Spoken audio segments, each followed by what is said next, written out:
Re-bienvenue aux Voyeurs de Vue. Les Voyeurs de Vue, c'est bien sûr c'est deux Motherbox qui recherchent l'unité, le Unity. Et par là, je parle pas du club gay dans le village, mais bien de l'unité qu'est le cinéma. Et un de ces Voyeurs de Vue-là, c'est moi-même, Yannick Belzile. Et l'autre, c'est moi, Alex Rose. Alex, on est finalement là. On est Oui, finalement rendu là. Le chemin qu'on s'est tracé, le premier but qu'on s'est donné pour les voyeurs de vue, alors on a décidé notre nouvelle formule, notre nouvelle mixture. On s'est rendu là. On parle finalement du Justice League de Zack Snyder, le Snyder Cut de Justice League. mm-hmm. Euh, Officiellement connu sous le nom de Zack Snyder's Justice League. Oui, absolument. Là, c'est mirobolant que ça soit comme ça. Habituellement, pour ceux qui ne sauraient pas, si vous êtes des nouveaux auditeurs, Les Voyeurs de Vue, c'est une émission où, vu que là, les films ne sortent pas vraiment en salle, autrement, on irait voir les films en salle, puis on vous en parlerait, on vous jase de films qui sont liés de semaine en semaine par les réalisateurs, par les acteurs ou les scénaristes. Et puis, depuis qu'on a commencé cette formule-là pour les voyeurs de vue, on a décidé de trouver une chaîne de films qui nous amènerait bien sûr à Zack Snyder's Justice League. La semaine passée, on a écouté To the Wonder de Terrence Malick avec Ben Affleck et bien sûr Ben Affleck, Big Ben et notre pont vers ce merveilleux film qu'est Zack Snyder's Justice League. Effectivement. Zack Snyder, le film est sorti cette semaine sur Crave au Canada et sur HBO Max.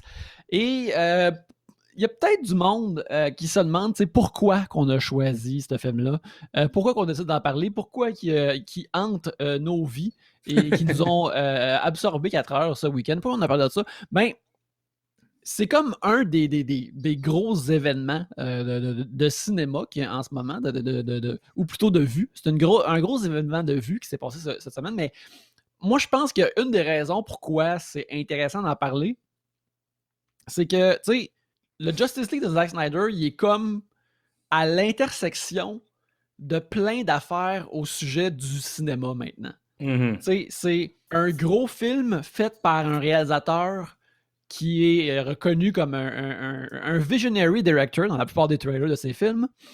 Fait que, tu sais, c'est comme un gros film d'un auteur tout de même.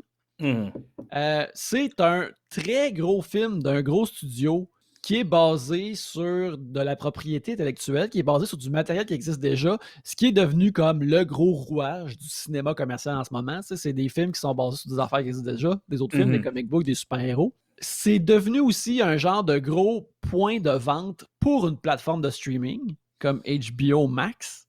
Puis en plus, de refaire une nouvelle version d'un film, ça pourrait potentiellement tracer une ligne sur qu'est-ce qui va être disponible sur ce genre de plateforme-là. Ouais, ben tu sais, je pense qu'avant de rentrer là-dedans, tu sais, c'est pas du jamais vu là, qu'il y ait un director's cut beaucoup plus long d'un film, tu sais. Mm-hmm.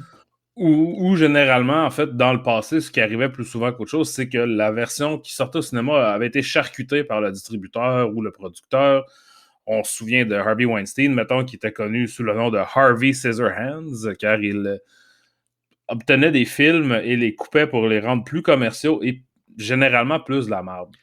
Ben, en fait, oui, comme Ouais. dans la dernière année des voyeurs de vue, je parlais souvent d'écouter des films de Kung Fu. Beaucoup de films de Kung Fu, des films d'action chinois qui sont sortis comme dans les années 2000, mi-2000, en Amérique du Nord, ils ont passé par la shop à Weinstein qui leur a enlevé des 15 puis des 20 minutes, puis changé la musique, puis des affaires comme ça. C'est Là. ça. Puis l'affaire qui était plus fascinant, pour moi en tout cas, à propos du Snyder Cut, c'était pas tellement Zack Snyder ou en fait Justice League ou quoi que ce soit, mais c'est plutôt le fait que ça a été comme amené à l'existence par les fans. Et en plus de ça, tôt dans la campagne de genre release de Snyder Cut, Zack Snyder a dit il n'y a pas de Snyder Cut. Ça n'existe pas car je n'ai pas tourné assez d'affaires pour finir le film. Et donc, on ne parlait pas de, tu sais, comme une. Parce que là, on va rentrer un peu dans la production là, de Justice League, mais on parlait pas de, tu sais, Michael Cimino qui fait Heaven's Gate, mettons, puis qui tourne tellement d'affaires disparates par rapport que ça devient. Tu sais, que. Puis là, il livre au studio un film tellement long, tellement coûteux, que le studio est comme. En plus que ça nous a coûté aussi cher, on peut pas sortir quelque chose d'aussi peu commercial, mettons. On parle pas vraiment de ça, tu sais. Mais ce qui est intéressant de Zack Snyder's Justice League spécifiquement, c'est que c'est un director Scott qui ne trouve pas ses origines dans les mêmes choses que un director Scott se retrouve d'habitude. Ouais, tu sais, comme, t'en rappelles-tu comment, mettons pour Anchorman, il y avait comme beaucoup de stock comme ça, tu peux voir un director Scott, puis il y avait même un DVD entier. Ouais, un autre film, Wake Up Ron Burgundy, ça s'appelait. Ouais, qui je l'ai vu une fois, mais je me rappelle pas, mais il devait être comme 45 minutes. Non, c'était un film. C'était comme 85 minutes. C'était comme tout un film en entier fait avec tout ce qu'il avait coupé d'Anchorman. Ouais, avec des sous-intrigues puis plein d'affaires comme ça. Tu sais, c'est pas un cas de ça, mais avant de rentrer dans ben, on peut un peu parler de la production justement du Snyder Cut, ces affaires comme ça, parce que je trouve que c'est pourquoi qu'il y a des fans mordus qui le réclamaient autant. Puis comment que ça s'est arrivé. Puis moi, ce que je trouve intéressant, c'est que tu sais, c'est drôle comment ces affaires-là sont tissées ou comment on veut les tisser ensemble, Cloud Atlas style. Mais tu sais, l'histoire genre du Snyder Cut commence réellement en 2008. Commence en 2008 parce que dans l'été 2008, c'est la sortie d'Iron Man, puis c'est la sortie de Dark Knight. D'ailleurs, le trailer qui était avec Dark Knight, c'était pour Watchmen, l'adaptation du comic book de 2009, faite par Zack Snyder, qui était une affaire qui déconstruisait les super-héros comme le livre original. Maintenant, en entrevue, Zack Snyder, il aime ça dire qu'il est controversé et déconstructeur, mais quand t'adaptes Watchmen fidèlement, t'es pas déconstructeur, t'es fidèle. C'est Watchmen qui est déconstructeur. Mais bref. Ouais, ben en fait, vite de même, il n'y a pas. Je pense à ça. Zack Snyder a seulement fait un film qui n'est pas basé sur un IP. C'est Sucker Punch, qui est son seul film qui vient de son cerveau. Fait que le reste du temps, oui, ok, on peut le dire, Zack Snyder, mais est surtout un adaptateur plus qu'un. Puis c'est correct, là, il y a plein de cinéastes qui sont comme ça aussi. Encore là, c'est rien contre Zack Snyder en tant que tel. Là. Ben oui, c'est ça. C'est rien de mal là-dedans. Là. Mais la sortie d'Iron Man, c'est le début de l'univers de Marvel au cinéma qui s'avérait être extrêmement populaire. Puis le succès de Dark Knight, je pense que ça crée probablement un genre d'engouement pour les affaires de super-héros mainstream, en disant comme check, ces affaires-là peuvent être entre guillemets, peuvent être classiques et peuvent être, si tu le regardes dans un certain angle, très adultes ou moins gênant pour un adulte. Puis ça, je pense que puis la version du Joker dans ce film-là, puis tout ça, ça crée le genre de fans qui sont comme moi je veux que mes super-héros soient entre guillemets sérieux et adultes, et ça crée le genre de monde qui veulent le Snyder Cut, dans le fond. Puis en plus, c'est là que tu vois que j'ai pas les dates exactes, j'aurais dû checker, mais tu sais, je pense que Harry Potter se termine bientôt. Ouais. Fait que là, Warner Brothers sont comme OK, la prochaine affaire qui fait rentrer l'argent, là, c'est clairement, on va en avoir avec Batman, mais faut que Superman aussi rende de l'argent. Faut que les super-héros remplacent Harry Potter. Ouais, parce que il me semble que les deux derniers, la dernière histoire d'Harry Potter qui est séparée en deux films, c'est 2010, me semble. Oui. Fait que c'est effectivement, là, c'était tracé dans le ciel là, que Harry Potter arrivait à sa fin. Et là, les films de Marvel continuent, deviennent de plus en plus populaires, puis là, ils ont tout leur ton. Leur adaptation, c'est comme un bon mélange de action, comédie, avec de la science-fiction, puis les personnages sont comme les personnages des comics, mais sont livrés de façon sitcomesque qui est super comestible pour le public at large. Fait que là, ça devient de plus en plus populaire. Puis là, il arrive en 2012 la sortie de The Avengers. Que là, The Avengers est un énorme succès et en même temps, c'est le même été que Dark Knight Rises, où il y a justement le premier trailer de Man of Steel, du bon Zack, de Zack Snyder. Puis là, Avengers fait exploser c'est un succès global, mais ça fait exploser les cerveaux des gens qui runnent des studios. Parce que là, ils sont comme OK, builder des univers, ça marche en sacrament. il faut tous qu'on fasse ça. Mhm. Fait que c'est comme ça qu'on a bien sûr notre univers préféré, mon univers préféré et le tien, Alex, le Dark Universe. Oui, le Dark Universe, c'est Le vrai. Dark Universe qui inclut peut-être Dracula Untold avec Luke Evans, mais surtout The Mummy de Tom Cruise, et qui était supposé avoir Javier Bardem en Frankenstein, me semble. et Johnny Depp en Homme Invisible. Mhm. Et en tout cas, ça va tellement être bon. C'est que ça va être bon. On le verra jamais. Qu'est-ce qui. C'est dur d'imaginer qu'est-ce qu'on peut manquer là, en n'ayant pas de Dark Universe. Ouais, moi, c'est. Restore the Dark Universe. Moi, c'est ça que je veux. Mais bref, là, avec Dark Knight Rises se termine, puis Christopher Nolan veut plus faire d'autres Batman, mais en travaillant avec un de ses writers, avec David Goyer, avec qui écrit, tu sais, David Goyer, il dit comme « Ah, man, tu sais, moi, je le sais comment tu ferais Superman.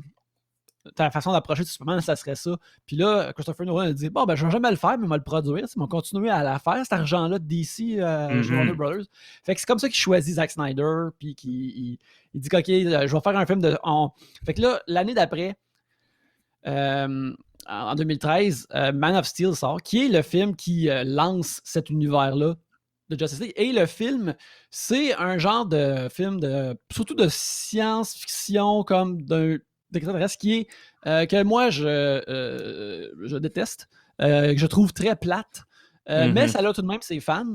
Cependant, ça sort la même été que Iron Man 3, puis Iron Man 3 top le milliard, et il me semble que Man of Steel se rend à 700 ou 800 millions de dollars, ce qui est énorme.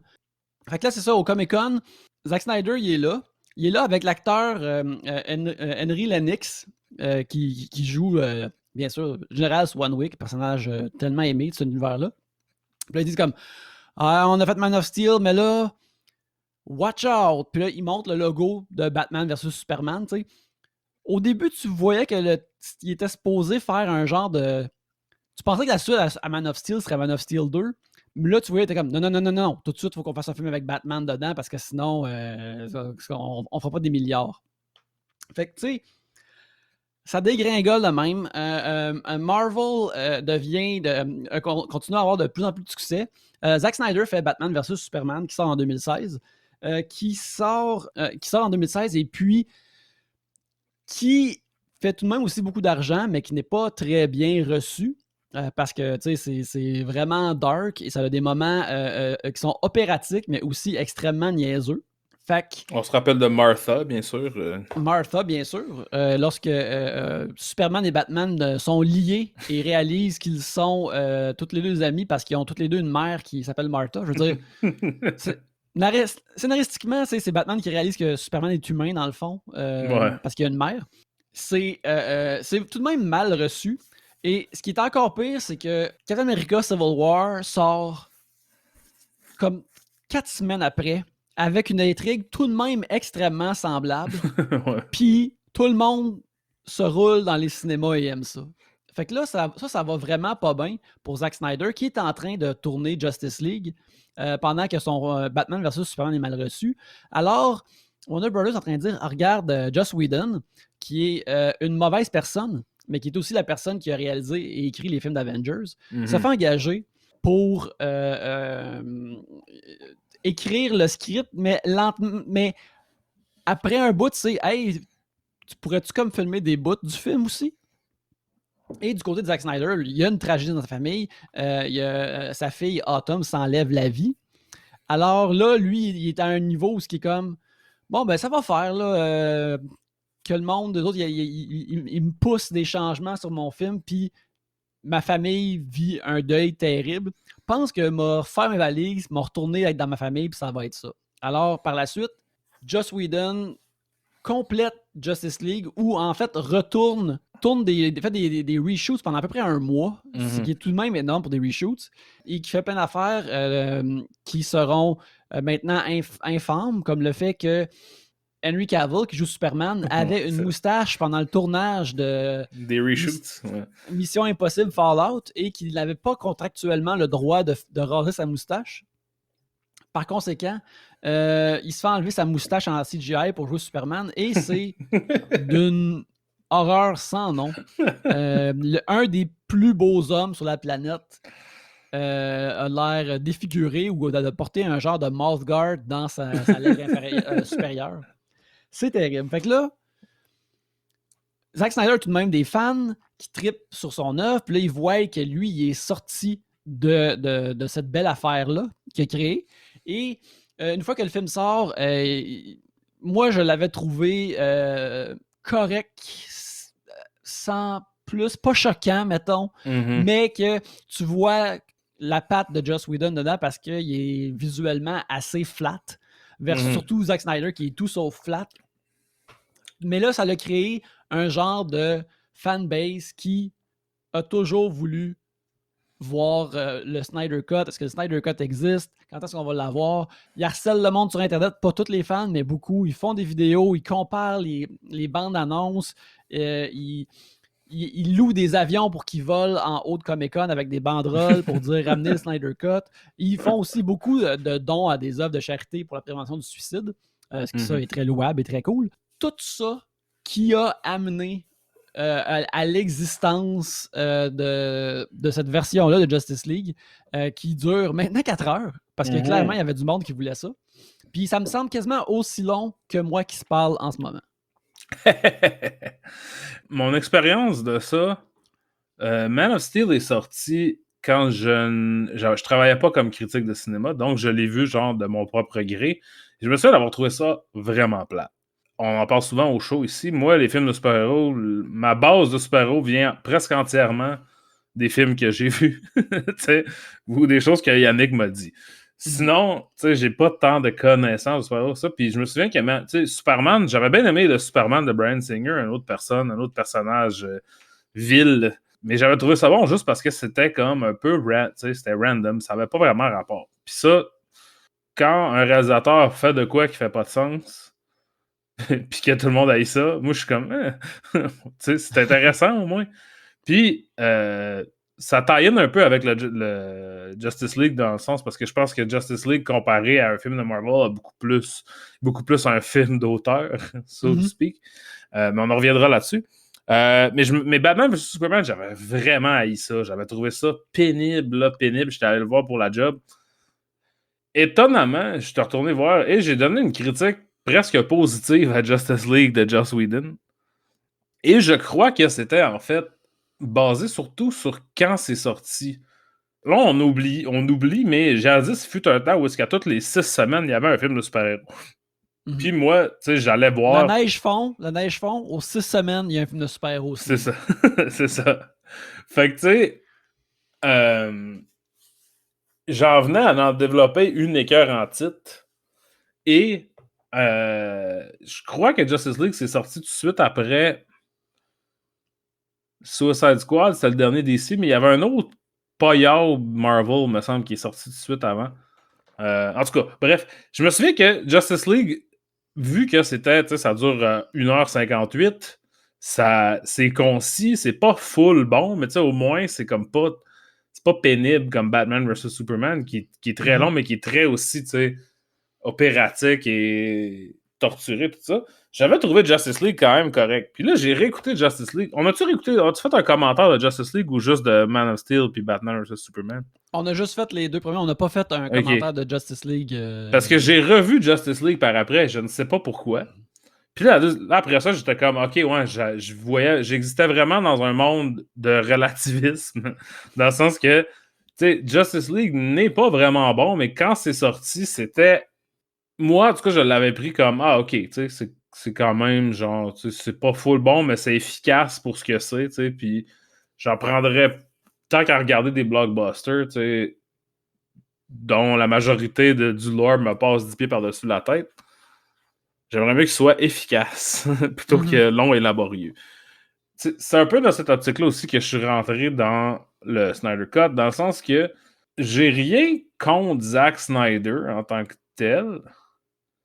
J'ai pas aimé ces deux films de Superman, mais j'ai rien contre lui, puis je pense que ça serait un réalisateur plus intéressant si il s'intéressait à des choses complètement différentes, fait que ça arrivera pas, mais comme j'étais curieux quand même, justement, comme on a parlé au début, du fait que c'est très rare qu'un studio va donner 70 millions à quelqu'un pour refinir un film qui a été, qui n'a pas été charcuté par le studio, mais c'est un peu la faute du studio que c'est de la merde. Fait que c'est un mea culpa qui arrive jamais, jamais, jamais, jamais, jamais. Fait que pour ça, je trouvais ça quand même intéressant, juste de la...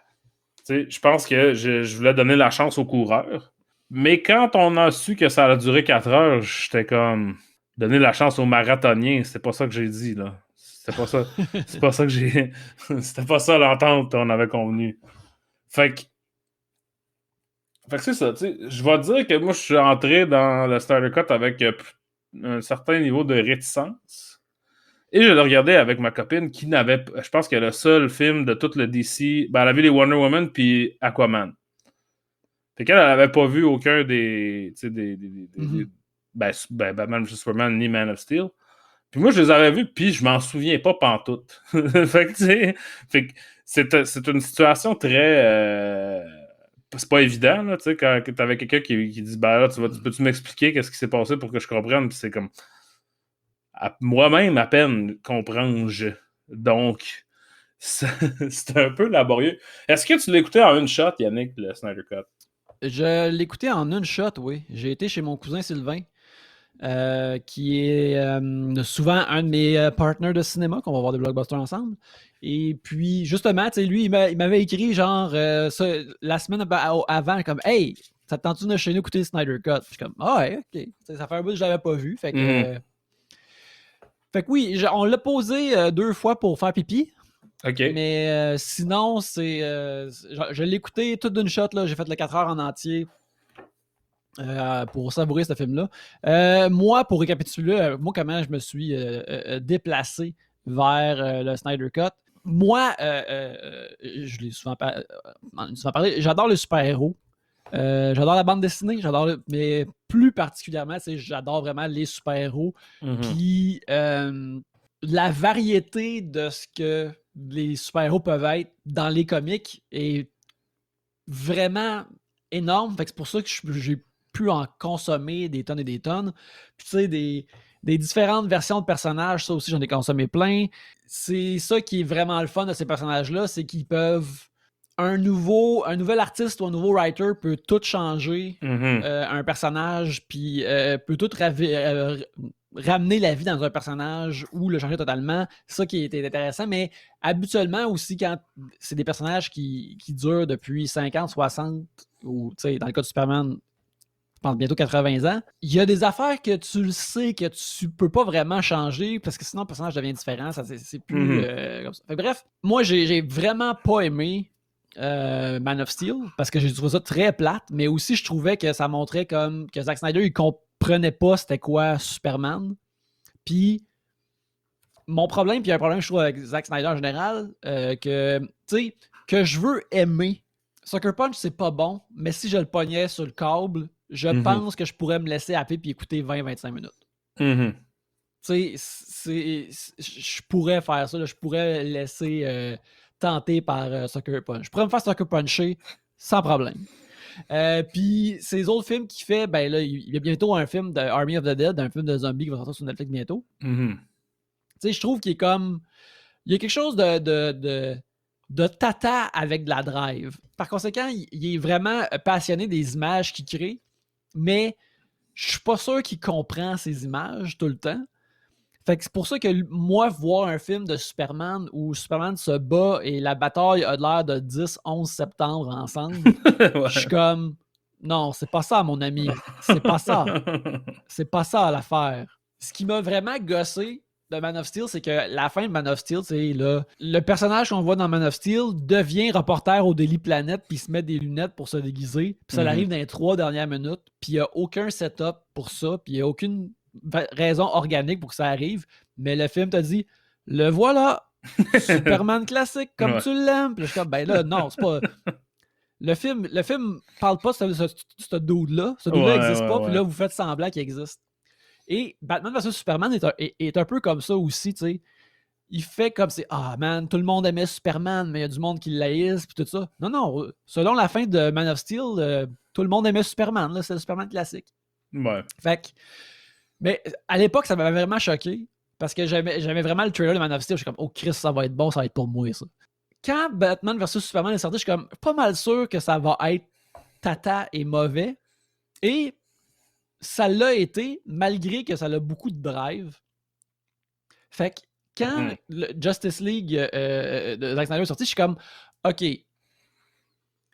si ça promet d'être du pur grain Zack Snyder plus Coco Banane, même si il y a moyen d'être diverti par ça, même si je sais que je vais avoir les bras croisés face à sa conception des personnages que j'aime depuis que j'ai 8 ans. Puis je te dirais que c'est pas mal ça comme le résultat pour moi.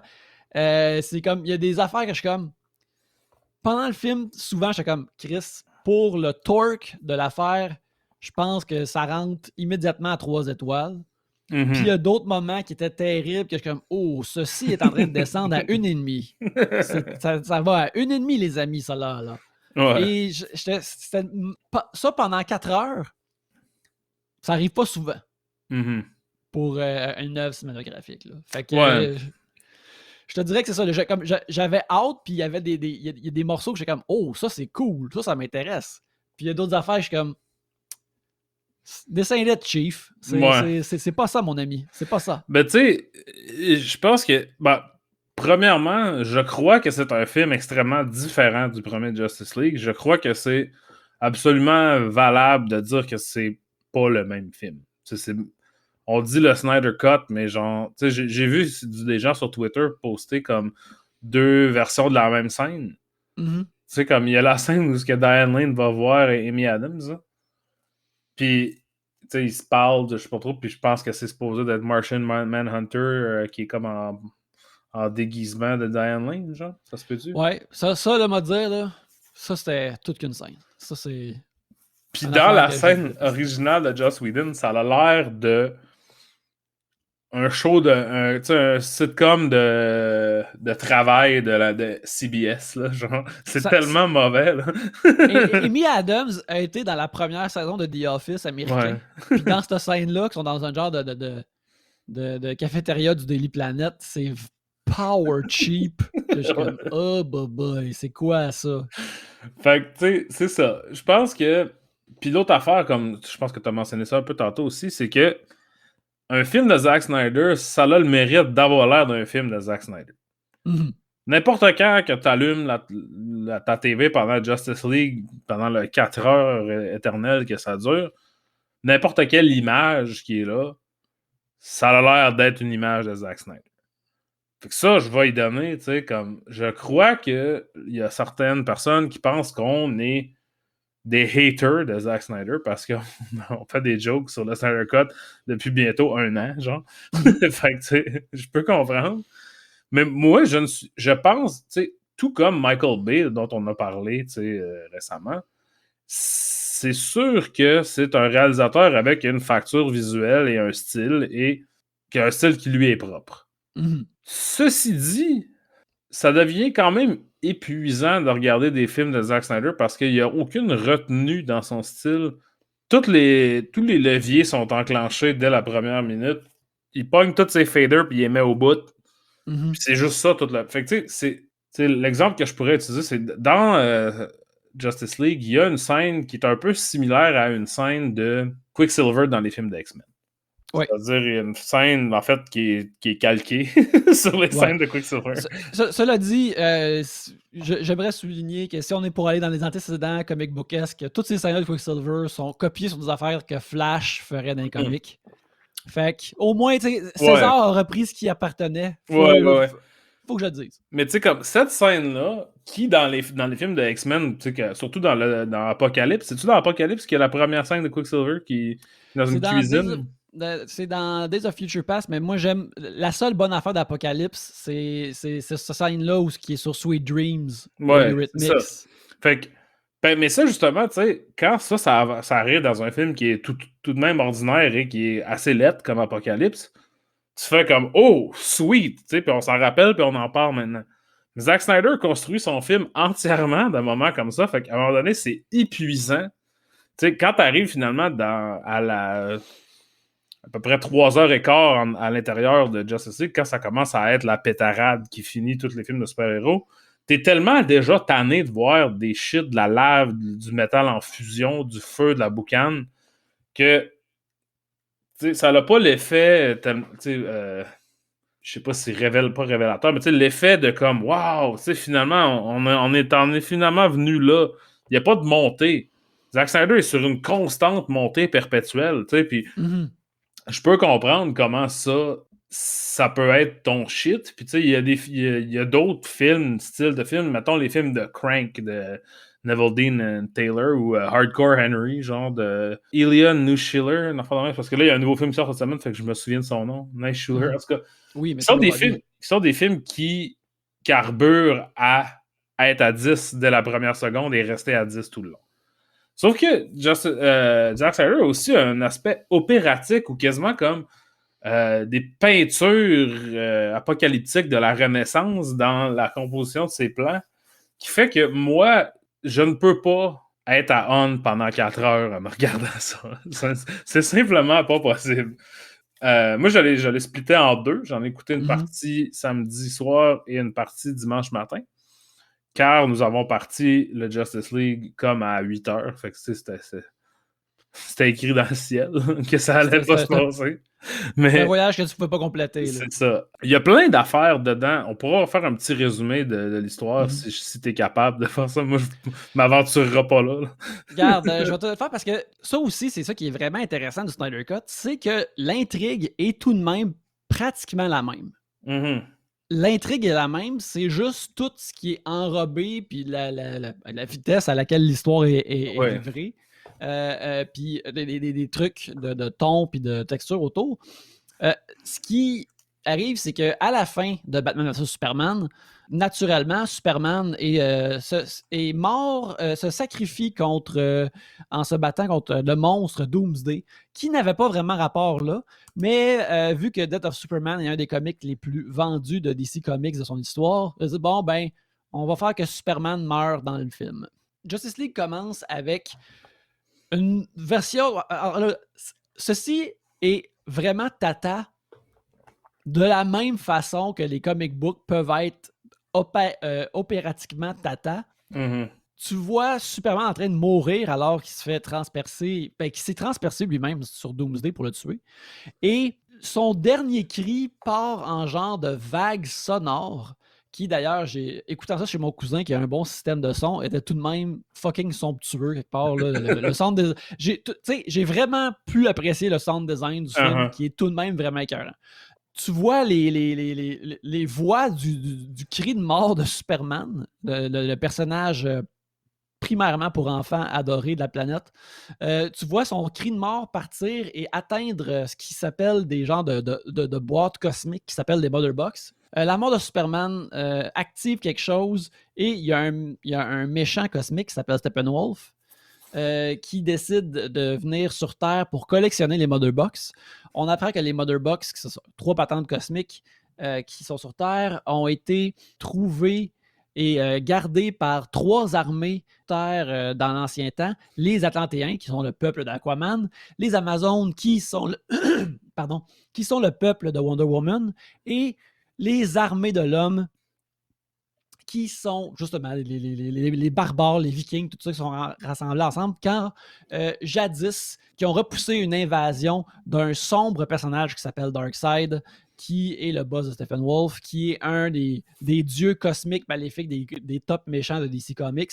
Les gens qui connaissent ces personnages-là, pour la première fois, vont dire comme ce gars-là, il a l'air d'être copié sur Thanos, mais Thanos est réellement une copie de Darkseid, fait que tu peux pas gagner avec ces situations-là au cinéma. Qu'est-ce que tu sors pas ton personnage en premier? Et là, c'est ça, les méchants viennent sur Terre pour trouver ces boîtes-là. Ils vont à Themyscira, l'île de Wonder Woman, pour voler une boîte. Et là, on a une grosse scène Lord of the Rings-esque où que les Amazones défendent cette boîte-là, qui c'est vraiment kékasse. Et cette boîte-là, l'autre boîte qui est Atlantis. Et la 3e boîte, on apprend, a été utilisée par un scientifique de Star Labs, Silas Stone, pour ressusciter son fils, qui s'appelle Victor Stone, qui était un athlète au collège de football avant, puis il est maintenant un être cybernétique qui déteste sa propre existence. En même temps, tout ça, Ben Affleck essaye de rassembler le peu de super-héros qu'il connaît.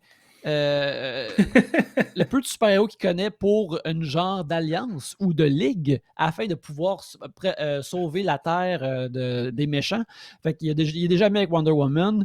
Il s'en va voir Aquaman dans un village norvégien qui est une des meilleures scènes du film puis que j'ai trouvé sincèrement cool et avec la mystérieuse et toune, intrigante. la grosse toune de Lapon, là, genre les tounes folkloriques, là. Oui, il y a une scène là-dedans, puis ça c'est vraiment au début du film. Aquaman dit fuck you Batman, moi je suis pas intéressé. Puis on comprend que Aquaman aide les villages qui ont des problèmes en temps en temps d'hiver. Il vient d'apporter de la bouffe. Fait que là, Aquaman il enlève son gilet, il s'en va dans l'eau, puis les femmes du village lui chantent une chanson super comme un peu religieuse, Ouais. folk. Puis c'est comme un reverse Mothra des films de Godzilla. Puis je trouvais ça vraiment cool. Ça, là, c'était vraiment sick. Puis j'ai comme, oh, Chris, si le Snyder Cut a une affaire comme ça à chaque 5 minutes, là, ça va. Je me frottais les mains, je suis comme, OK, là, peut-être qu'on cuisine avec du gaz maintenant. Peut-être ça va être fucking bon, finalement. Parce que, tu sais, même si l'histoire stupide reste, s'il y avait plein de trucs comme ça, j'aurais été content. Là. J'aurais trouvé ça intéressant. Là. Bref, Batman n'est pas capable de rassembler quiconque. Lois Lane s'achète des cafés et va au monument de la mort de Superman fréquemment, mais est vraiment triste. Elle n'a pas le désir de vivre, ce qui marche 100% avec ma conception de Lois Lane, qu'une femme qui arrête de vivre une fois que son homme est mort. Okay. Cela dit, à travers ces scènes-là, il y a tout de même une sensation tout de même de deuil qui est efficace. Tu sais, comme je dis, Lois Lane ne ferait pas ça, mais ces scènes-là sont comme... Ça représente bien du deuil puis du monde qui ont de la misère à vivre après un deuil. Tu sais, c'est cool, même si je suis encore bras croisés. Lois Lane ne ferait pas ça, bon. Littéralement, tout le monde dans le film vit un deuil de proche ou de, tu sais, récent ou vieux, là. Tu sais, comme Batman, on fait des jokes, mais Batman, il est tout le temps en train d'être en tabarnak que ses parents sont morts, là, mais genre, tu sais, lui, ça fait plus longtemps que ses parents sont morts que, mettons, la mère de Cyborg qui est décédée quand lui est devenu un homme tronc. Fait que, un homme cybernétique. Exact. Batman essaye de rassembler les différents personnages, mais ça ne fonctionne pas vraiment. Personne n'est intéressé. Dans ce qui est le plus gros ajout narratif du Snyder Cut, on reste vraiment plus avec Cyborg alors qu'on apprend plus son origine et on le voit passer à travers des beats plus conventionnels d'origine de super-héros, de découvrir ses pouvoirs. On voit encore les fétiches de Terminator 2. Parce que Zack Snyder adore Terminator 2. Ouais, Joe Morton qui joue le père de Cyborg. Joe Morton qui est à nouveau le père d'une intelligence cybernétique. Mais tu sais, il y a des vues apocalyptiques puis de Superman qui croule sur des crânes dans Man of Steel aussi. Puis toutes ces affaires de fonderie puis de feu, là, ça vient tout de Terminator 2. Là, ça, Zack Snyder, il aime bien ça. Il essaie de rassembler tout le monde. Cyborg devient un héros. Il y a une scène où tu le vois utiliser ses pouvoirs pour pas lancer l'armada nucléaire sur le monde, ainsi que donner de l'argent à une madame qui en a besoin. Ce qui était... Moi, j'étais comme, oh shit, il y a un super-héros qui fait quelque chose de gentil pour une personne normale dans un film de Zack Snyder. Qu'est-ce qui se passe? J'étais comme pas prêt à ça. Qu'il aille ça là-dedans. Là. Fait que là, j'ai ressenti un genre d'émotion positive envers l'existence d'un super-héros. Fait que là, j'étais comme déboussolé. Mais heureusement, il restait 3 heures de film pour reprendre mes repères. Ensuite, Wonder Woman essaye d'amadouer Cyborg. Il veut pas. Batman va voir The Flash. Il dit, tu veux-tu? Là, The Flash, il est bien willing. On a une scène où on voit The Flash sauver une jeune dame qui est bien sûr sa future dulcinée, Iris West, dans les comics. Et à la télévision. Puis les scènes d'action sont vraiment cool, mais le personnage de Barry Allen, il est comme là pour être... Ouais, le comic relief, genre, tu sais. Parce que cette scène-là est vraiment weird, tu sais, c'est une scène comme en extrême slow motion avec plein d'affaires qui se passent vite, comme on a mentionné avec la scène de Quicksilver. Mais tu sais, il y a comme des jokes, genre, il pogne une saucisse, puis là, il met la saucisse dans sa poche, puis genre, tu sais, des affaires qui sont comme... Ça, c'est un des aspects que j'ai vraiment haï, c'est la musique dans Justice League. Ça, c'est un cover de Song to the Siren de Tim Buckley, qui est une tune comme, tu sais, quand même fuckée, genre, tu sais, quand même déplaisante, mais de la façon que c'est placé, puis Zack Snyder utilise souvent Nick Cave aussi dans des... Tu sais, j'ai jamais trouvé que Nick Cave, c'était quétaine. Puis là, il réussit à rendre ça quétaine. Genre, je sais pas, c'est un esti d'exploit. Là. Moi, j'adore ça. J'adore Nick Cave. Moi aussi. Puis, quand ça commence, j'étais comme, on tabarnak. Puis, tu sais, puis en plus, c'est les tunes comme tristes de deuil de Nick Cave, parce que Nick Cave a perdu son fils aussi, à peu près en même temps que le tournage de Justice League. En fait, puis là, pour ça, il a fait des albums extrêmement rushants à propos de la mort de son fils. Mais juste de façon que c'est juxtaposé avec des affaires de monde en bedaine très solennel. C'est juste comme, qu'est-ce que c'est ça, tabarnak? Comme, il n'y a pas de recul sur qu'est-ce qui se passe du tout. Là, ben, tu vois ça, surtout que, quand Aquaman se fait pitcher des grosses vagues sur lui, puis t'as le corps de Jason Momoa, puis tout ça au ralenti, on dirait que tu regardes comme une grosse annonce de parfum. Ouais, de tour de bras, de déodorant. Puis là, t'as Nick Cave en même temps là-dessus, puis c'est une tune qui parle d'un roi, puis je suis comme, ouais, je sais, Aquaman est le roi des 7 mers, esti. Puis là, je suis comme... Ça moi, j'aimerais ça aimer ça, là. J'aimerais ça. Mais tu sais, j'aimerais ça en motadine, mais ça n'arrive pas. Mais il y a quelque chose d'intéressant, juste que Zack Snyder aime aussi vraiment Leonard Cohen. Leonard Cohen et Nick Cave, ça revient souvent dans les films de Zack Snyder. Les deux ont un peu comme le même... genre, Nick Cave s'en cacherait pas. Leonard Cohen, c'est une grosse influence, tu sais. Puis leur affaire, c'est qu'ils sont des espèces de crooners très dark, puis qui chantent pas avec des voix atypiques. Nick Cave et Leonard Cohen sont pas comme des grands chanteurs. C'est pas léché, tu sais. C'est très what you see is what you get. Tandis que il juxtapose ça avec du Zack Snyder qui est comme de l'opéra, littéralement, qui est comme un show de pyrotechnique émotionnel et visuel. Fait que je trouve ça, quand même, il y aurait quelque chose à, borderline, genre, si jamais je fais une entrevue avec Zack Snyder, je vais demander pourquoi t'aimes des affaires imparfaites quand toi, tu sembles être aussi pointilleux sur les images apocalyptiques, tout ça, comme, on dirait que pour moi, ça concorde pas. Il aime aussi Bob Dylan, mais c'est un cover de My Chemical Romance. Bob Dylan aussi, qui est comme un peu la voix éraillée, qui chante un peu pas sur le temps, tout ça. Comme, c'est drôle que ces choix de musique vont vraiment à l'encontre de... c'est pour l'effet, je comprends, là, mais l'effet que ça donne est tellement weird, je peux pas comprendre que lui s'assit là en faisant le montage, puis il est comme... Parfait, c'est ça que je voulais. T'sais, il est pas capable de séparer le fait qu'il aime vraiment ça, que ça fit pas, genre, je sais pas. Oui, c'est vraiment particulier parce que, pour la scène d'Aquaman dont on parle, je comme, ok, je connaissais pas cette tune là de Nick Cave, mais je suis comme, ok, c'est Nick Cave. Puis là, j'attendais que la tune build. Ouais. Parce que je me demandais, c'est comme, ok, ça va-tu comme devenir comme plus cool un moment donné? Parce que là, je suis comme dans une émotion un petit peu quétaine, même très quétaine, que c'est encore là, Quétaine est le cousin de Sincère, alors je veux pas être contre Quétaine, mais tu sais, toutes ces affaires-là. Fait qu'après tout ça, les méchants kidnappent des scientifiques et des humains qui ont été proches des Mother Box, et la Justice League naissante, nos héros convergent vers ces gens-là, et après avoir combattu et sauvé, encore là, j'étais très surpris de voir des super-héros de Zack Snyder sauver des gens.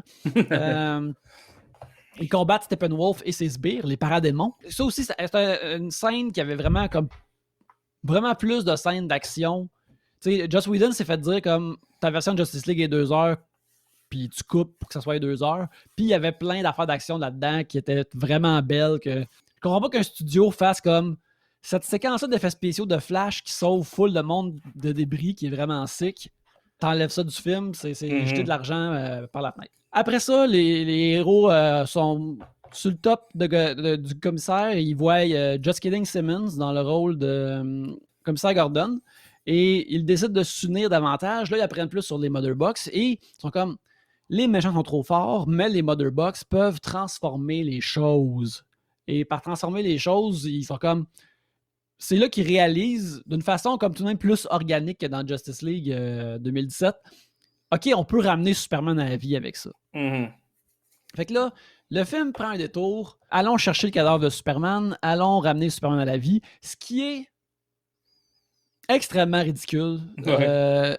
C'est que moi, je trouve le premier acte de la Justice League, dans le fond, le premier acte de la Justice League, c'est sauver des gens innocents. Le deuxième acte, c'est essayer de ressusciter un super-héros. C'est comme étrange. Tu penserais que ces héros-là, c'est comme non, il est mort, mais il faut qu'on le fasse pareil. Puis, tu sais, la scène où ils vont, genre, déterrer Superman, c'est vraiment weird, là. C'est Flash. Tu sais, ils ont tous des super pouvoirs, mais ils peltent comme moi, je pelte, là.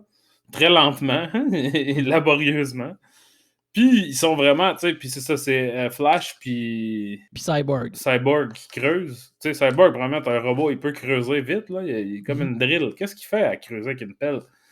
Puis tout ça, c'est comme, tu sais, cette scène-là, ça, c'est comme tu dis, c'est là que moi, ça a commencé à faire, que se passe-t-il? Tu sais, comme, prendre un long break pour regarder du monde creuser, j'étais pas down avec ça. Ben oui, très Terrence Malick comme affaire. Oui, là, c'est là qu'on est dans le Terrence Malick de la patente. Puis là, en plus, au loin, t'as Aquaman qui est tout le temps en train de boire, que tu vois que c'est comme un raccourci pour faire comme, hey, Aquaman, il est pas poche comme dans le dessin animé de Super Friends. Là. Il est cool, cet Aquaman-là. Cet Aquaman-là, il est très Soldat Louis. Ouais. Il est très une toune de Soldat Louis, l'Aquaman de Justice League. D'ailleurs, tu sais, il y a des gros verres de contact tout le long, ce qu'ils ont immédiatement enlevé dans le film d'Aquaman. Bonne idée parce que c'est terrible. Ouais, c'est très gossant. Ça fait déjà que le film est tapissé de lisses et de CGI et tout ça. Ça rend ça juste pire. T'sais, Aquaman, il a tout à l'air inhumain, mais comme on s'en fout un peu, il a l'air d'être en CGI. Il est comme moins présent. Il n'y a pas de présence aussi physique aussi tangible que les autres, en partie à cause du fait que justement, il y a les yeux qui sont reluisants ici. À travers tout ça, on a le méchant, Steppenwolf, qui est essentiellement le Dwight de The Office de Darkseid. Qui fait des FaceTime avec son boss à travers le médium qui est le plus Zack Snyder possible, qui est du métal fondu animé qui crépite constamment des étincelles puis de la lave de fonderie. Là, ça, c'est comme... Ouais. Ça, c'est peak Zack Snyder. C'est comme son affaire préférée du film, c'est clair. C'est du métal ou du cuivre qui bouge, puis il y a du feu autour. Là, il est comme, oh yes, ça c'est pour moi. Puis là, il dit à Darkseid, comme non seulement on est en train de trouver toutes les Motherbox, on en a 2 sur 3, mais écoute, j'ai connecté dans une des Motherbox, ça va me le montrer. Le Anti-Life est sur la Terre aussi. Puis là, Darkseid est comme, le Anti-Life est sur Terre. Ah, là, si tu ramènes ça, là, tu vas avoir une promotion. Et là, tu vas Alex, tu vas peut-être demander, c'est quoi le Anti-Life Equation qui est là-dedans? Le film ne l'explique pas vraiment. Mais c'est une affaire qui est très importante au personnage de Darkseid. Darkseid qui est un méchant qui existe dans ce qui s'appelle les New Gods, qui est comme un genre de mythologie de dieu cosmique créé par Jack Kirby, qui est des bestes. Puis tu sais, les New Gods, c'est fucking cool. C'était dans les années 70. Mais même Jack Kirby, genre, il l'a jamais vraiment spécifié c'était quoi, tu sais. Il disait juste comme... Ouais. Darkseid veut ça parce qu'il veut broyer l'âme de tout ce qui vit. T'sais, il veut pas tuer tout le monde, il veut juste que tout le monde ait leur volonté brisée pour le vénérer. Ce qui est cool et dark. Mais étrangement, n'est pas le genre de cool et dark que Zack Snyder aime dans ses films. Non, apparemment pas. Fait que là, t'as un personnage qui cherche déjà 3 patentes, puis là, qui se fait dire qu'il va chercher une autre patente qui ne sera pratiquement pas adressée, qui est clairement un hook pour une suite. Là, la Justice League, qu'est-ce qu'ils font après? Là, ils ressuscitent Superman, mais guess what? Pour une raison inexplicable, Superman revient tout croche au début. Il veut immédiatement se battre contre la Justice League, puis il est plus puissant qu'eux autres. Puis c'est un petit peu cool. Il revient comme style Pet Cemetery. Ouais, il est pas net. Il est pas net. Fait qu'il est comme inhumain et evil jusqu'à ce que Lois Lane apparaisse pour le ramener à la raison. Puis moi, s'il y a bien quelque chose que j'aime de Superman, c'est le fait qu'il est un robot inhumain qui se préoccupe juste des gens lorsque Lois Lane apparaît. Alors, ça me plaît énormément. Ceci dit, c'est vraiment drôle parce que quelqu'un l'a montré sur Twitter. Tu vois Superman être ramené à la vie par les manigances de ses amis de la Justice League. Et là, on le voit voler par-dessus son monument, puis tu vois une police immédiatement sortir un gun, puis quelqu'un était comme Chris, Superman fait juste revenir à la vie, puis la police sort déjà le gun au cas où. Là, Superman se bat, là, les scènes arrivent, tout est correct. Ils s'en vont à Smallville. Et à Smallville, ils retournent dans le champ. Fait que là, on a du beau foin à la Terrence Malick. Et Henry Cavill donne une performance de congélateur froide, sans aucun charisme. Le charisme qui déploie comme une ampoule de mégawatts dans tous ses rôles, il n'y en a pas. Pas de ça ici. Monsieur Rectangle. Il existe à peine. Il est présent. Pendant ce temps-là, la Justice League est comme bon, faut aller se battre contre Steppenwolf, puis c'est pas fin, ils sont en Russie. Ils décident d'aller là, puis là, Superman là-dedans, ils sont comme il faut juste espérer qu'ils soient là. Je te dirais que pour follow through de leurs efforts, la Justice League, c'est encore naissant, là. C'est encore naissant, là, ça va pas bien. Puis là, par la suite, Superman retourne au vaisseau kryptonien qui a toutes ses soutes dedans. Et pour symboliser sa renaissance, bien sûr, il décide de choisir un costume noir avec son... Certains qui portent attention à la continuité de ces films-là pourraient dire comme « Hey, le costume noir, c'est pas exactement ça que Michael Shannon, son pire ennemi dans Man of Steel, portait. Pourquoi il porterait ça alors qu'il revient à la vie? » Fait que moi, c'est une question que je me pose, mais je sais aussi que le costume noir, c'est quelque chose qu'il portait quand il est revenu de la mort dans les comics. Alors, ne questionnons pas davantage.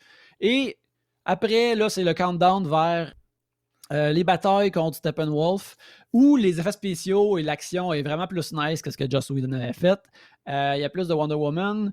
L'affaire que j'ai vue dans le screenshot de Cyborg est comme plus grand dans la version de Zack Snyder. Ouais, il est comme plus petit dans la version de Joss Whedon, ce qui est étrange. Ça, je comprends pas pourquoi ça s'est arrivé. Fait qu'il y a beaucoup de batailles. Il y a un moment donné où... il y a solidement genre 45 minutes de bataille là, dans ce bout-là. Là. C'est comme... Là, c'est là que moi, je suis passé dans une autre dimension. Là. J'ai quitté mon corps, puis là, je regardais... Mon corps était devant Justice League, puis moi, je faisais autre chose dans l'autre pièce. Parce que j'étais plus capable. Ouais, un peu comme si c'était en train d'arriver alors que moi, je te raconte le film. Puis, tu sais, fait que là, il y a tout ça. Si je ne m'abuse, il y a un bout de rêve aussi de Bruce Wayne qui rêve encore au futur apocalyptique qu'il a vu dans Batman. Non, ça, c'est Superman. À la fin complètement, ça, qui est ça. Non, il y en a un autre, par exemple. Juste avant, il y en a un autre. Genre, il touche à une patente, mais c'est juste un flash. Ah ouais, ça. Puis là, tu vois le monde détruit, puis tu vois Superman devant une Lois Lane morte, puis Darkseid qui met sa grosse main sur son épaule.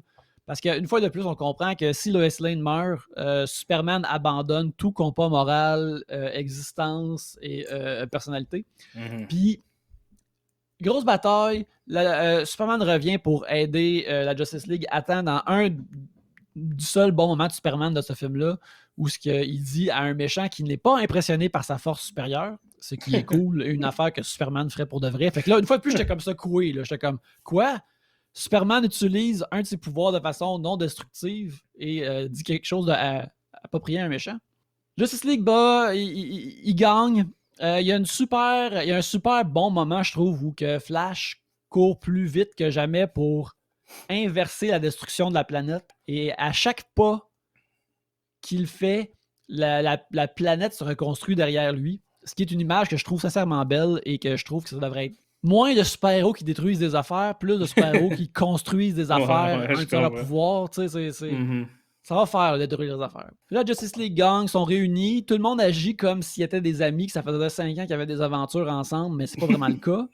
C'est encore de l'iconographie qu'on n'a pas mérité. Après tout ça, tout semble bien aller dans le meilleur des mondes, mais comme tous les bons films épiques, le film se termine avec Bruce Wayne qui rêve au futur apocalyptique, où Superman est à nouveau méchant. Fait que c'est comme c'est une switch, ce dude-là. C'est on-off, gentil, méchant.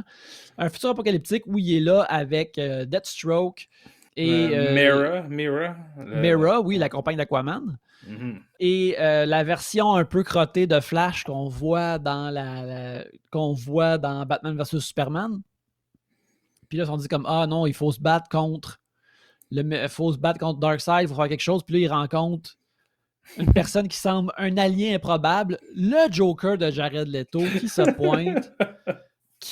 Ça, je vais le donner que c'est comme un comic book dans le sens que des fois, il y a des personnages qui deviennent vraiment populaires. Fait qu'il faut que t'es plugs puis qu'ils deviennent des semi-gentils anyways de par leur popularité. Fait qu'il y a ça. Mais ils font juste dire du charabia que je peux comprendre qu'il y a du monde qui respire Joker, il capote de voir ça puis il aime ça. Puis il y a un thrill de collectionneur nerd de voir Ben Affleck avoir une scène avec ce Joker-là. Mm-hmm. Mais moi, j'étais comme signe de masturbation, crossage, ça c'est du niaisage. Aussi, tu vois que ça a été tourné plus tard parce que la face du bon Ben est vraiment plus petite dans son gros masque de Batman.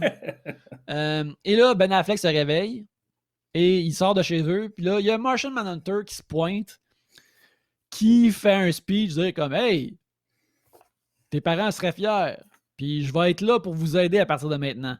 On n'a aucun indice où Martian Manhunter est dans le reste du film. Pour un super-héros qui est de la puissance égale à Superman, tu pensais qu'il aurait pu aller aider la Justice League, mais en tout cas, il faisait autre chose. Mais même, OK, Deathstroke qui est dans le rêve là, apocalyptique, mais on le voit tout de suite avant Deathstroke jaser sur un yacht avec Lex Luthor, puis dire ah, je veux me venger contre Batman parce que. Ouais. Puis là, Lex Luthor dit an eye for an eye parce que Deathstroke a un eye patch. Là, immédiatement, la scène après ça, c'est un gentil. Fait que là, tu sais, puis toutes ces affaires-là sont garochées à la fin du film. De façon, genre, comme aléatoire. Puis là, je comprenais. Déjà, j'étais comme épuisé d'avoir regardé ça. Tu sais, le genre de Easter egg fan service pas clair et très, genre, chaotique de la fin du film est vraiment. C'est quelque chose en esti. Ça, c'est chaotique, mais ça, je pense que c'est quelque chose de vraiment moderne 2020. Là. En fait, c'est 2015-2020, c'est la montée des sites qui font 76 Easter eggs que tu as manqué dans le dernier épisode de WandaVision. Ouais. Tu sais, c'est fait pour ça, puis c'est pour. Tu sais, je pense que Zack Snyder, quelque part, puis ça, je dois respecter. Comme, regarde, ils m'ont donné 70 millions.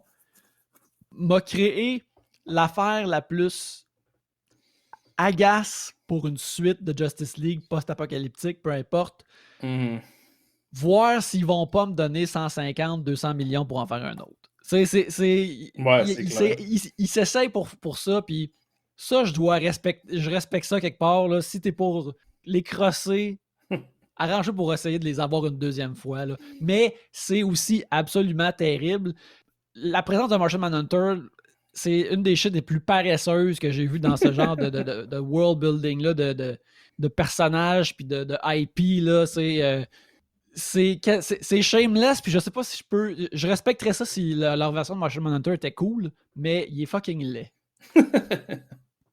Ouais, c'est ça. Puis ça se termine avec un cover piano de Hallelujah de Ronald Cohen, évidemment. C'est un film qui m'épuise. Je t'ai plus au moment. J'ai l'impression que cet épisode-là est 75% moi qui parle. Yannick, on savait que ça allait ça de toute façon. Ouais, je sais, mais je m'excuse. Mais je veux dire, moi, j'ai pas la capacité d'être capable de parler de Justice League en long et en large, à part de ce que j'ai vu. Puis tu sais, même je l'ai vu, c'est ça. Fait que moi, je te dirais que ma grosse critique, en général, que j'ai envers le film n'est pas, tu sais, le panache visuel de Zack Snyder ou les performances, quoi que ce soit. C'est vraiment au niveau de l'écriture. Puis je peux excuser ça dans un sens parce que c'est pas comme si c'était un film avec un scénario complet qui existe. C'est un patchwork. Là, et ça feel exactement comme ce que c'est. Ça feel comme ah ben on n'a pas tout pu sauver, mais voici ce qu'on a pu sauver, on peut sûrement faire quelque chose avec, tout ça. Puis c'est tellement fucking long. Comme il n'y a pas de raison. Le monde chiale qu'Irishman c'est trop long, là, mais genre. Irishman, j'étais pas comme hey, j'avais complètement oublié que Joe Pesci était dans le film parce que ça fait 45 minutes qu'on l'a pas vu. Ça, ce qui arrive une couple de fois dans Justice League, c'est comme t'oublies un personnage, surtout Flash ou Aquaman. Genre. qui sont tellement pas là pendant des longues périodes de temps que quand ça revient à eux autres, tout le momentum de ce qu'il y avait avant est chier parce que t'es comme asti. J'avais complètement oublié qu'il fallait que je continue à me demander il était où lui ou tu sais. Il y a des affaires que ça aussi, je pense que ça n'a pas vraiment à voir avec la réalisation tellement que le montage, mais il y a énormément de scènes où que tout le monde est dans un plan séparé. Fait que là, tu sais, quand toute la Justice League est là, quelqu'un dit quelque chose, t'as 5 reaction shots. Il n'y a jamais Wonder Woman puis Batman dans le même shot. Là, ça commençait vraiment à me gosser, tu sais, qu'à toutes les fois qu'il y a une scène de dialogue, il faut qu'on voit ce que tout le monde dit, puis tout, ce qui semble assez simple, mais il y a trop de personnages, puis c'est pas... Il n'y a rien d'économe à propos de la façon qu'on amène les personnages, tu sais. Le film est... C'est ça, là, c'est grandiloquent, c'est épique, c'est pratiquement biblique, mais juste au niveau du rythme, puis de me garder intéressé dans ce qui se passe, le fait qu'il n'y ait jamais deux personnes qui se parlent dans le même shot, ça vient à pesant éventuellement, je trouve. Oui, tu sais, c'est... moi, une des affaires, c'est comme... Une version 2h30 de ce film-là est très possible. Mm-hmm. Puis c'est vraiment... Parce que, tu sais, comme, l'intrigue... Tu sais, c'est 4 heures... C'est une intrigue qui est tout de même semblable à celle du premier Avengers. Puis le premier Avengers dure comme 2h10. Mm-hmm. C'est comme, c'est... Puis la fois que... J'essaie de pas trop faire de comparaison avec les films de Marvel, mais ces films-là ont été créés pour compétitionner aux films de Marvel quelque part. Mm-hmm. Fait que je pense que c'est tout de même pertinent. Puis la fois qu'ils ont décidé de se faire comme un esti de film tour de piste, on a réussi, on est les best. Il durait 3 heures. Puis c'est un 3 heures qui est tassé, puis que le pacing reflète ça. Mais ça, 4 heures, tu sais. Je me rappelle au début, quand il y a les terroristes dans le musée, que Wonder Woman va arrêter, là, tu vois tout. Tu t'es vu monter toutes les hosties de marche, t'es vu poser toutes leurs maudites bombes, craquer, tout. Je suis comme, oh tabarnak, ça va-tu être de même tout le long? Genre, on va avoir, tu sais, au voir de vue, on aime ça, les films de job et de processus. Ouais. Mais là, ça venait un petit peu trop de processus pour moi. Ouais. Ben, tu sais, je pense que, tu sais, puis il y a un argument que les gens font, les pro-Snyder, tu sais, qui ont, je veux réitérer, ont le droit d'aimer ce film, mais c'est pas un film qui est sans qualité, là, même si. Qui disent, ben, tu sais, il y a une richesse, là, tu sais, c'est riche, on passe beaucoup de temps avec les personnages. Certes, mais ça dure 4 heures. Fait que j'ose espérer, tabarnak, qu'il va y avoir une richesse au niveau des personnages, parce que sinon, qu'est-ce que tu fais? Mais je sais pas à quel point cette richesse-là vaut vraiment la chandelle. Je sais pas à quel point, à un moment donné, la richesse, ça devient des diminishing returns. Puis là, c'est comme, ouais, on voit ces personnages-là, comment ils sont, mais plus je les vois, moins ça me tente de les voir, genre. Fait que ça devient un peu... Moi, je trouve que, justement, je trouve pas que c'est riche au niveau des personnages. Je trouve que c'est... Mettons, un moment que j'aime, c'est quand Bruce Wayne amène tout le monde à Batcave, puis tout le monde trouve ça cool, puis il dit tout de même, ah ouais, ça c'est Alfred, c'est lui qui run toute la patente. Genre, il fait comme si Alfred était son boss. Ouais.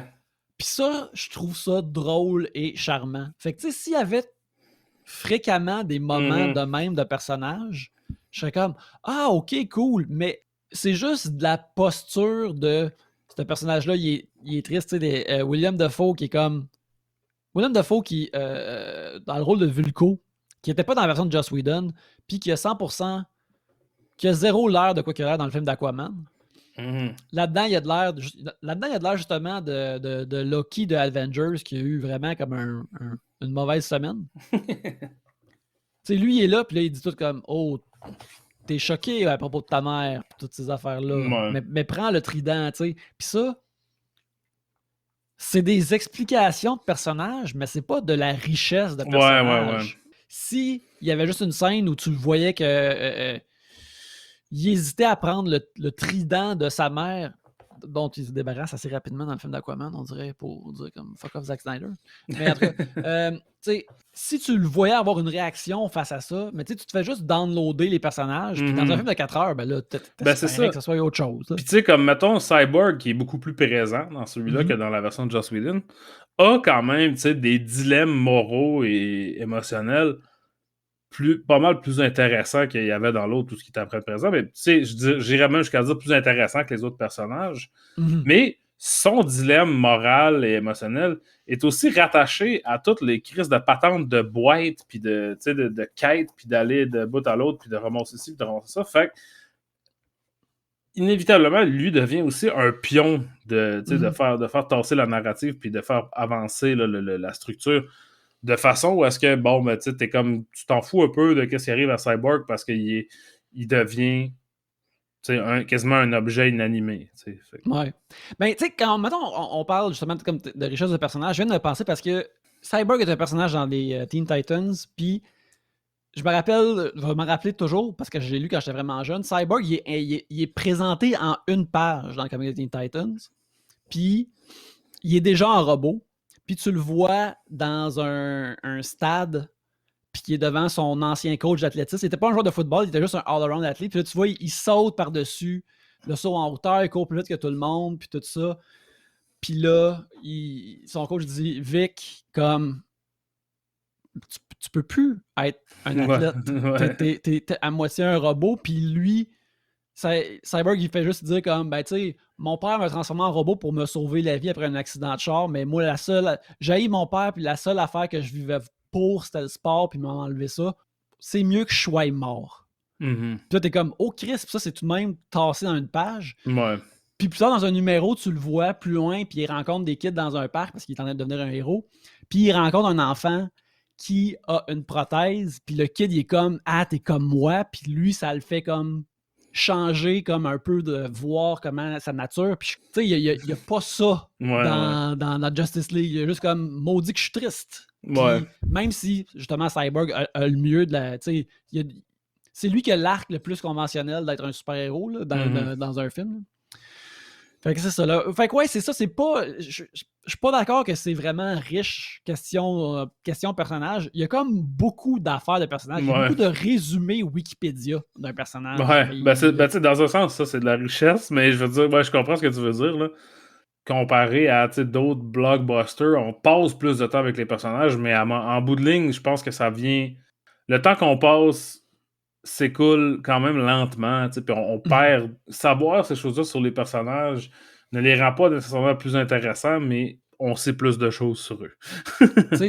T'avais-tu vu Aquaman? Non, j'ai pas vu Aquaman encore. Il y a une scène tôt dans Aquaman que il vient de commettre il a sauvé du monde. Puis là, il s'en va dans un bar pour boire parce que c'est un soldat Louis. Mm-hmm. Puis là, il y a une gang de bikers qui sont au bar. Puis là, ils arrivent. Puis tu penses qu'il va avoir une bataille entre les backers. Puis là, après, l'écran flash, puis tu vois qu'il a pris des photos avec eux autres, puis qu'il a bu toute la soirée avec eux autres, puis que tu comprends que ce dude-là, lui, quand il rencontre l'adversité, des fois, il va les virer en amis, puis brosser avec. Puis ça, c'est comme 25 secondes dans le premier Aquaman, puis je suis comme... Ah, c'est comme plus intéressant, puis ça me le fait plus aimer que n'importe quoi là-dedans. Ben, c'est intéressant, tu sais, c'est quelque chose, en fait, qui s'applique à tous les personnages, sauf peut-être The Flash dans Justice League. Ils ont jamais l'air d'avoir parlé à d'autres mondes. Tu sais, ils existent hermétiquement dans un monde de super-héros. Mm-hmm. Tu sais, comme, mettons, je vais utiliser un exemple quand même weird, mais tu sais, comme la date que Michael Keaton a dans Batman Returns, qui est un esti de weirdo, tout ça. C'est impossible de même imaginer Batfleck être aussi weird. Tu sais, comme, on dirait qu'il existe juste avec Alfred, tu sais, puis comme il va jamais dehors, il va pas à l'épicerie. Personne dans ça va à l'épicerie, personne parle à d'autres mondes, tu sais, ils existent juste dans un monde de, tu sais, il y a des écrans, puis il y a des passerelles, puis c'est là qu'on existe, tu sais. Veux pas, tu sais, Marvel, qui est plus léger, je pense, là, le ton est un peu plus comique, réussit vraiment à faire ça plus. Tandis que je trouve que spécifiquement dans Justice League, pour un film qui dure 4 heures, on est énormément, c'est très hermétique. Il n'y a pas beaucoup du vrai monde là, qui passe à travers. Fait que là, contrairement au Snyder Cut, ce podcast-là va avoir une fin. Oui, c'est vrai. Fait que je pense qu'on peut, on peut arriver un peu à la fin, mais c'est ça. Moi, je voulais te parler d'un rêve que j'ai eu qui se passe dans 40 ans dans le futur. Puis les voyeurs de vue, on est avec Thomas Levac, puis Dominique et Martin. Oh shit! Puis là, on voit quelqu'un. Je sais pas, j'ai pas assez pensé. On arrive au loin, puis là, on voit Dan Bigra, la bouche pleine de sang. Puis là, il est comme, tu peux pas me tuer, Yannick. T'as besoin de moi, Dan Bigra. Puis là, je suis comme, puis là, au loin, je vois habillé de vêtements sportifs qui nous terrifient tous. Je vois Jean-Philippe Vautier qui court super vite vers nous. Puis là, je suis comme, oh Chris, faut se préparer. Puis là, tu te réveilles. Puis là, dehors, il y a Charles Michel Beauchesne. Grenier. Ouais, Michel Grenier, Charles Beauchesne qui est là pour nous recruter. Sérieux, là, présence de Martian Manhunter dans ce film-là, ça, c'est une affaire patchée pour essayer de créer. T'sais. Surtout que c'est un personnage important dans Justice League, mais on joue ça comme, OK, il va être là un moment donné. Il va être le genre de Nick Fury BS. Joué par un gars de la CW. D'ailleurs, le Martian Manhunter de CW est plus beau que celui de Zack Snyder, ce qui me semble impossible, mais on est là.